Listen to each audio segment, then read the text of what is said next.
आज के इस वीडियो में हम अंग्रेजी ग्रामर के सबसे महत्वपूर्ण टॉपिक पार्ट्स ऑफ स्पीच के बारे में जानेंगे। हम इस वीडियो में देखेंगे कि पार्ट्स ऑफ स्पीच क्या होता है, कितने प्रकार के होते हैं, क्या क्या परिभाषा होती है और इनके क्या क्या उदाहरण हैं। इन सब को जानने के लिए पूरा वीडियो अंत तक देखें और सब्सक्राइब करना न भूलें।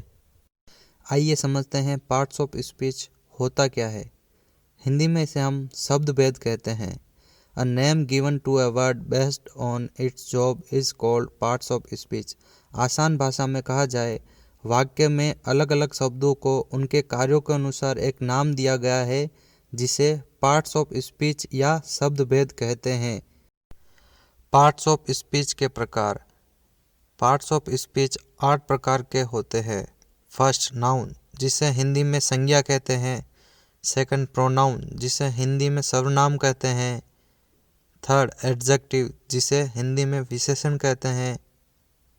फोर्थ, वर्ब, जिसे हिंदी में क्रिया कहते हैं।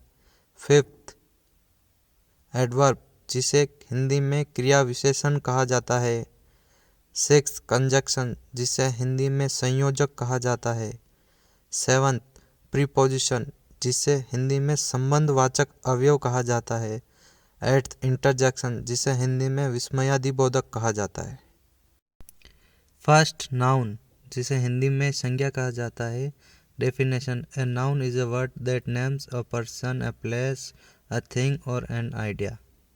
आसान सी भाषा में हिंदी में कहा जाए तो वाक्य में ऐसे शब्द जो किसी व्यक्ति, स्थान और किसी चीज़ या विचार के नाम का बोध कराए या परिचय कराए, उसे संज्ञा कहा जाता है।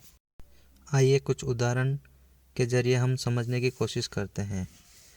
ऐसे शब्द जो पर्सन का बोध कराए, जैसे man, women, teacher, John, Mary, ये सब पर्सन को बोध कराते हैं। कुछ शब्द जैसे होम, ऑफिस, टाउन, अमेरिका, ये किसी स्थान का परिचय करवाते हैं। टेबल, कार, बनाना, मनी, डॉग, मंकी, ये सारे चीज़ का बोध कराते हैं। चलिए कुछ वाक्यों के जरिए हम समझने की कोशिश करते हैं। Example number first, I live in Australia. Australia एक प्लेस का नाम है, इसलिए ऑस्ट्रेलिया एक यहाँ नाउन है। Example number two, Jenny is my sister. Jenny person का नाम है, इसलिए जेनी एक नाउन है। Example number third, I love to play with my dog. Dog एक पर्सन है, इसलिए डॉग नाउन कहा जाएगा। Example number four, the name of this monkey is Boo. यहाँ मंकी का नाम बू है और ये एक नाम का परिचय करवा रहा है, इसलिए नाउन है। Fifth, Pacific ocean is very vast. Pacific ocean एक समुद्र का नाम है, इसलिए इसे नाउन कहा जाएगा। टाइप नंबर टू, प्रोनाउन, जिसे हिंदी में सर्वनाम कहा जाता है। Pronoun are words such as me, she, his, them, himselves. Pronouns are often used to take the place of a noun to avoid repeating the noun। आसान शब्दों में कहा जाए तो सर्वनाम वाक्य में ऐसे शब्द होते हैं जिनका उपयोग संज्ञा को बार बार दोहराने से बचने के लिए या संज्ञा के स्थान पर किया जाता है, जैसे मैं, वह, उनका, स्वयं इत्यादि। आइए उदाहरण से समझते हैं। Example: Sanya Sharma reads in school third. Sanya Sharma goes to the school by bus. Sanya's mother and father both working. Generally Sanya's father mister Anil Sharma drops her at bus stop every day. इस पैराग्राफ में सान्या शर्मा को बार बार उपयोग किया गया है, जैसे सान्या शर्मा कक्षा 3 में पढ़ती है। सान्या शर्मा बस से स्कूल जाती है। सान्या की माँ और पिता दोनों काम करते हैं। सामान्य तौर पर सान्या के पिता श्री अनिल शर्मा उस बस स्टॉप पर हर रोज़ ड्रॉप करते हैं। इस पैराग्राफ में सान्या शर्मा एक नाउन है और नाउन को बार बार रिपीट किया गया है। रिपीटिशन से बचने के लिए नेक्स्ट उदाहरण देखिए। Sanya Sharma reads in class third. She goes to the school by bus. Her mother and father both working generally. Her father mister Anil Sharma drops her at bus stop every day. इसमें शी, हर प्रोनाउन है। सानिया शर्मा तीसरी कक्षा में पढ़ती है। वह बस से स्कूल जाती है। उसकी माँ और पिता दोनों काम करते हैं। आमतौर पर उसके पिता श्री अनिल शर्मा उसे बस स्टॉप पर हर रोज ड्रॉप करते हैं। उसकी, उसके, वह, यह सभी प्रोनाउन या सर्वनाम कहा जाता है। टाइप नंबर 3 एडजेक्टिव, जिसे हिंदी में विशेषण कहा जाता है। Adjectives are words that are used to help describe or give description to people, place and thing। आसान सी भाषा में अगर कहा जाए, वाक्यों में विशेषण ऐसे शब्द होते हैं जो प्रोनाउन की विशेषताएं बताएं। एग्जाम्पल देखा जाए, ओल्ड, यंग, न्यू। ये वर्ड एज बताते हैं। राउंड, सर्कुलर, स्क्वायर, क्यूबिक, ये किसी चीज़ का शेप बताते हैं। रेड, येलो, ऑरेंज, पिंक, ये किसी चीज़ का कलर बताते हैं। Example of adjective, they live in a beautiful house, वे एक सुंदर घर में रहते हैं। Beautiful is a adjective. Second, Lisa is wearing a sleeveless shirt today, Lisa ने आज स्लीवलेस शर्ट पहनी हुई है। Sleeveless is a adjective. Third, this soup is not edible, यह सूप खाने योग्य नहीं है। Edible is a adjective. Fourth, she wore a beautiful dress, उसने एक खूबसूरत ड्रेस पहनी थी। Beautiful is a adjective.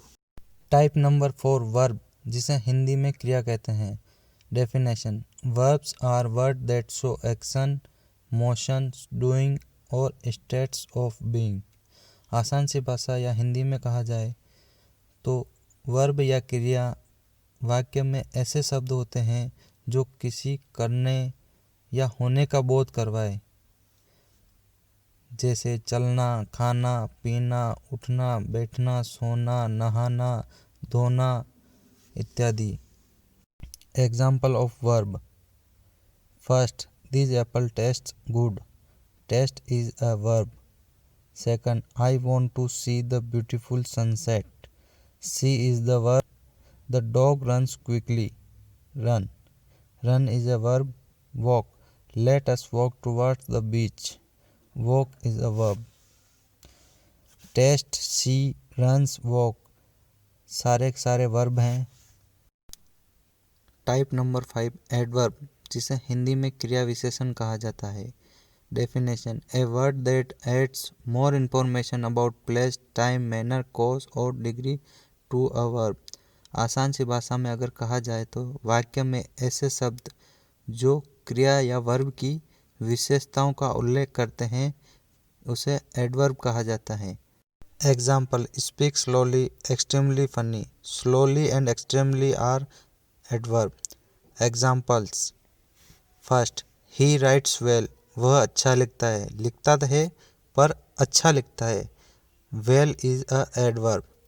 Example number 2, the man walked slowly, वह आदमी धीरे धीरे चला। Slowly is a adverb. Third, the dog barked loudly, loudly is a adverb. Type number 6, जिसे हिंदी में संयोजक वाक्य बोलते हैं। A word that is used for joining other word, phrases और सेंटेंस। आसान शब्दों में कहे, ऐसे वाक्य जो शब्द या वाक्यांशों को जोड़ते हैं। एग्जाम्पल, एंड, बट, और are conjunctions. Example 1, I read poems and short stories, यहाँ पर एंड कंजक्शन की तरह यूज हुआ। टाइप नंबर 7 प्रीपोजिशन, संबंधवाचक अवयव। डेफिनेशन, अ वर्ड और phrase that is used before a noun और pronoun to show place, time, direction etc।